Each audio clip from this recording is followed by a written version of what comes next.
Balik sa GMA Regional TV Live mga kapuso, samtang nagkaduol ang Pasko, atong aninawon mga kapuso kining selebrasyon dito sa uban nga mga nasod sa Estados Unidos mga kapuso ni mga Filipino community dito nga nagpasiugda gyud og ilang kaugalingon nga selebrasyon. Pipila na katuig na nilang gipahigayon nga nag-highlight sab niining parol nga produkto gyud dinhi sa Pilipinas. So sa mga organizers niining Parol Lantern Festival sa California mga kapuso, makauban nato karong buntaga si Sir MC Canlas. Good morning, sir. Good morning.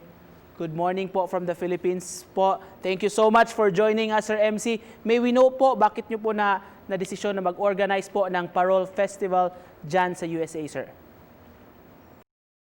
Parang ang context din nito dahil sa San Francisco may malaking Filipino community. Tapos meron ding mga Filipino center, yung parang ganun. Isa dito yung Bayanihan Community Center kung saan yung office namin.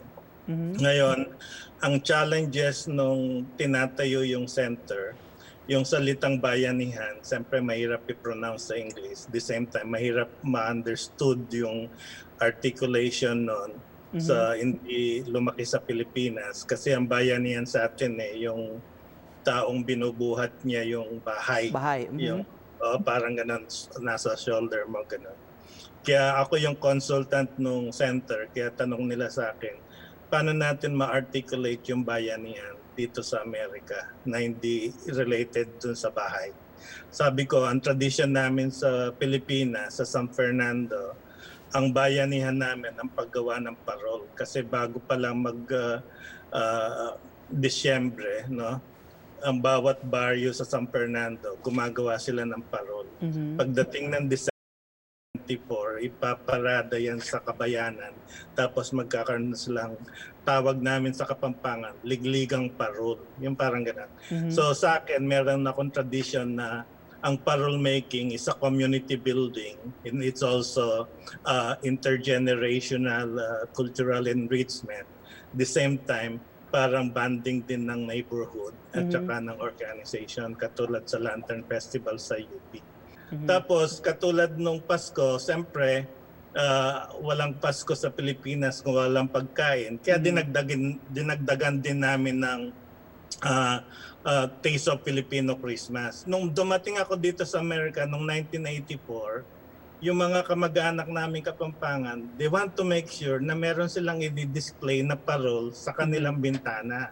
Kasi yun parang isang assurance mo na hindi ka nag-isa sa Amerika, kababayan natin doon, may parol, gano'n. Kaya yung paggawa ng parol ay sa amin ay isang pagpapayaman at pagpapalago, no, at saka pagpapakalaganap ng kulturang Pilipino. Ito nga sir, sa Disney na feature talaga, parol at ibang mga Christmas na mga symbolisms po. Your reaction po sir, na na-highlight talaga itong mga kulturang Pinoy?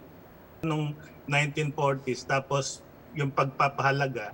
Tapos ang unang setting din niya, yung pagmamano, yung parang respect for the elders. Tapos yung final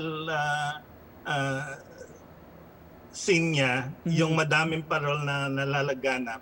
Ngayon, yung katulad ng sinasabi ko, pag immigrant ka, nakatingin ka sa bintana ng kapitbahay mo, may nakita kang parol, kahit hindi mo siya kakilala, ang feeling mo, kababayan ko to, yung parang ganong klase. So yun ang ibig sabihin. Sir MC, para sa inyo po, what makes the Filipino Christmas unique po na hinahanap talaga ng mga Pinoy, sir? Hindi, actually, mas mapipil mong yung homesickness ng mga immigrant. Actually, pinakamahirap sa mga Pilipino sa labas ng bansa ang Disyembre. Kaya kung kukunin mo, kung wala lang COVID ngayon, ang pila sa mga airport at saka sa pagbili ng regalo, balikbayan, yung parang ganang communication. Sir, to cap this off po, Sir MC, message nyo po sa mga nanonood natin ngayon, sir, coming from you dyan sa US, sir.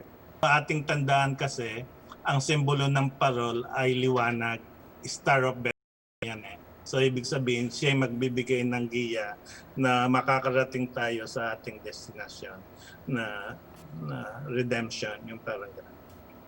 Wow, thank you so much sir for your message. Thank you for joining us this morning mga kapuso.